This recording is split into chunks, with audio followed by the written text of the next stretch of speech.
Une autre vague de violence a déferlé à Hong Kong quand les manifestants se sont rassemblés dans le quartier de Yuen Long samedi, détruisant des installations publiques et se heurtant avec la police locale.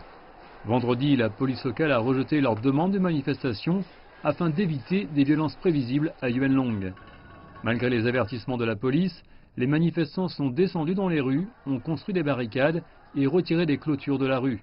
Certains ont jeté des pierres et des bouteilles contenant du liquide corrosif sur la police. Selon le journal local Ta Kung Pao, certains d'entre eux possédaient des armes à feu.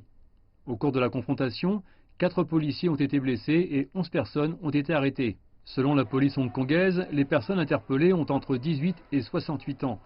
Ils sont accusés de rassemblement illégal, de détention d'armes et d'attaque de la police. En réponse, la police a dû prendre les mesures appropriées, dont l'usage de gaz lacrymogène pour empêcher d'autres violences. Nous avons dû contrôler la situation dans un laps de temps très court, donc nous n'avons pas eu le temps d'informer le personnel du métro. Les manifestants étaient très violents et nous avons dû empêcher la situation de s'aggraver. Les violences ont eu un impact sur la vie des gens.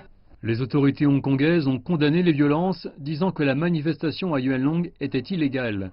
Le gouvernement a pris des mesures pour restaurer les transports publics et protéger la sécurité de la société. La police a déclaré qu'elle surveillerait de près les manifestants. Yuen Long n'est pas le seul quartier où l'on a recensé des troubles. Vendredi soir, des manifestants vêtus de noir se sont rassemblés à l'aéroport international de Hong Kong et ont envahi le hall d'arrivée. Une vidéo montrant un passager âgé encerclé de manifestants. L'un d'entre eux lui crie quelque chose, pendant que d'autres lui collent un slogan jaune dans le dos. Ils le poursuivent et le poussent contre un mur.